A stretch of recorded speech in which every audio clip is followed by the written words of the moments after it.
हम करेंगे हर मजलूम की हिमायत।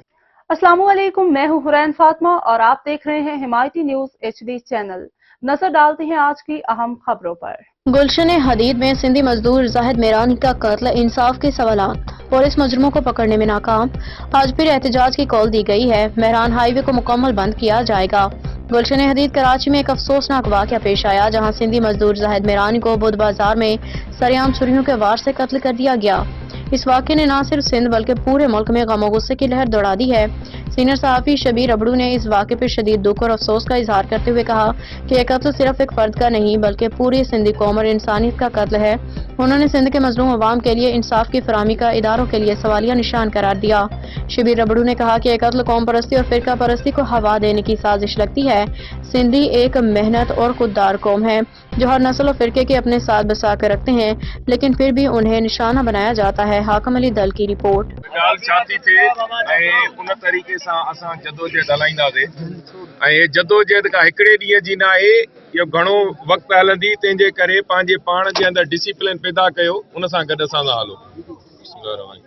असल में अॼु जेका भाउ वारनि सां गॾिजी जेको पुलिस सां जेको असांजो जेका मीटिंग हुई असांजी, उन में असां इहो महसूसु कयोसीं त पुलिस अञा ताईं गैर संजीदा आहे।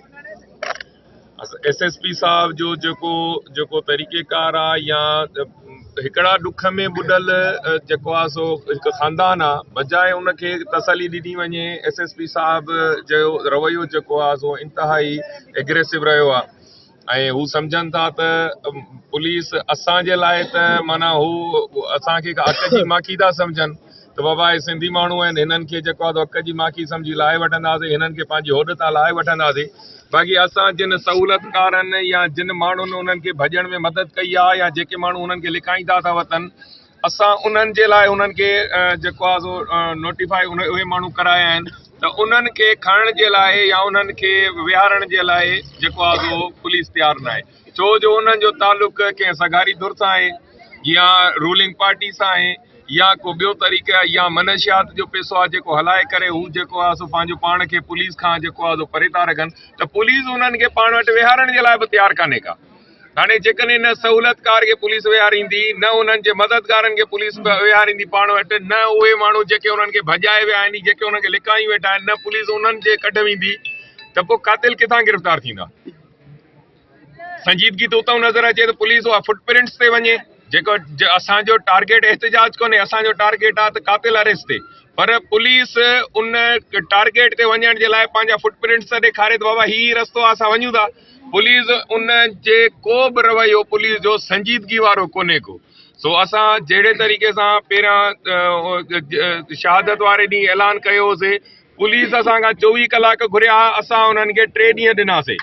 छो जो असांखे ख़बर आहे त नायल इदारो आहे उहो 24 कलाकनि में को अमल कोन कंदो। असां उन्हनि खे 3 ॾींहं ॾिनासीं, पर हींअर ताईं पुलिस का बि ख़ातिर ख़्वाह न असां उन मां असांखे जेको आहे सो असां मुतमइन आहियूं, न जेको आहे सो भाउ अल्ताफ़ वारा या असांजी जेका संगत आहे असां उन मां मुतमइन कोन आहियूं। सो असां पंहिंजे वाइदे मुताबिक़ असां वेंदासीं, एहतजाज कंदासीं। असांजो एहतजाज पुरअमन हूंदो। सभिनी दोस्तनि खे असां तव्हांजे तवसुस सां, मीडिया जे तवसुस सां ऐं सोशल मीडिया जे दोस्त ॿुधनि था, असांजो एहतजाज पुरअमन हूंदो। कंहिं बि धुर कंहिं बि क़ौम जे ख़िलाफ़ कोन्हे को, सिर्फ़ु कातिलनि जी गिरफ़्तारी जे लाइ आहे। सो को बि दोस्त एग्रेसिव न थिए, कंहिं ते का बि जेको आहे चढ़ाई करण जी या कंहिंखे तकलीफ़ ॾियण जी ज़रूरत न आहे। हलंदासीं, हली करे पाण एहतजाज पंहिंजो रिकॉर्ड कराईंदासीं। जेकॾहिं इंतिज़ामिया अचे थी, उते ॻाल्हियूं करे थी त ठीकु आहे, न त असांजो एहतजाज जारी रहंदो।